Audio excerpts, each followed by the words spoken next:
Hello everyone. My name is Dr. Abhay B. Fulke, scientist in CSR National Institute of Oceanography, Regional Center, Government of India, Mumbai. I'll be sharing my childhood journey that shaped my career and made me the person I am today. In a universe with over 100 billion galaxies, each containing billions of stars, planets, we are fortunate to exist on just one that supports the life as we know it. When most of the people stand on the beach, they look at the ocean and take photos of waves rolling onto the shore and a vast blue horizon. But as a scientist who happens to take a weekly visit to the same beach, witness a different story. Hidden in the sand and the water are the signals about the health of the marine ecosystem and of the planet. And the truth is, if we learn how to read this signal, the ocean reveals both consequence of human activity and the solution to pollution.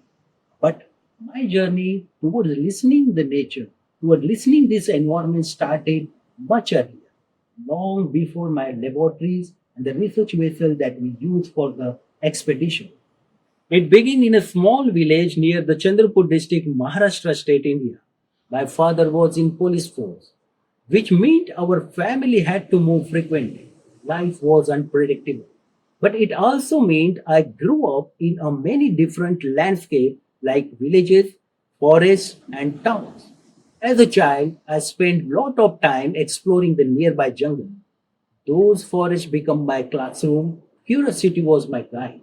I remember observing the animal track, broken branches, and sometimes even a small dropping on the forest trail. And I would try to figure out which animal had passed through, whether it was a herbivore or a carnivore. I realized something very early: nature always leaves clues. If you observe carefully enough, every ecosystem tells a story. That curiosity eventually led me into the research. 170 trillion, that is the estimated number of plastic fragments currently floating in our ocean. Hundreds of years, the time it takes for any xenobiotic compound or the toxic heavy metal to naturally degrade once they settle into our seabed. Thousands, the number of environmental sample my team and I have analyzed to track this staggering devastation. These numbers try to define the crisis, but the truth is, solution we are searching for does not live in metrics.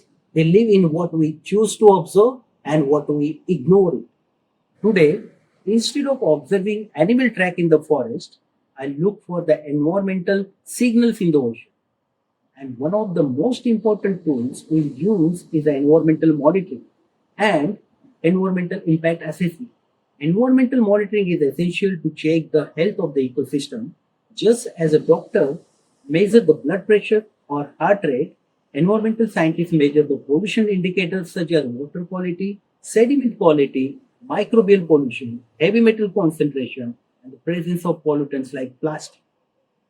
Choosing this unexpected path, stepping away from my family's police uniform to become a scientist was not easy, but was much needed.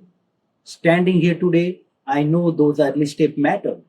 These childhood steps don't fade just behind us. They become the path we continue to walk. And one day that path split because what we choose to sow now will decide what we harvest tomorrow. Seeds of the future or crisis that embed itself within the soil of our conscience. Here it is easy for me to speak, but the real weight of this story is not mine alone. Each one of us carries it. In the choices we make, in the convenience we accept, in the signal we choose to ignore or finally listen to. Because the truth is, the nature is already speaking to us. Can you hear it or maybe see it? And if you pause long enough, you can definitely feel it. And maybe the real question isn't about the future at all. It's about the next small choice you make when you walk out of your room of comfort, because that is where the real magic happens and it's beginning. Thank you so much.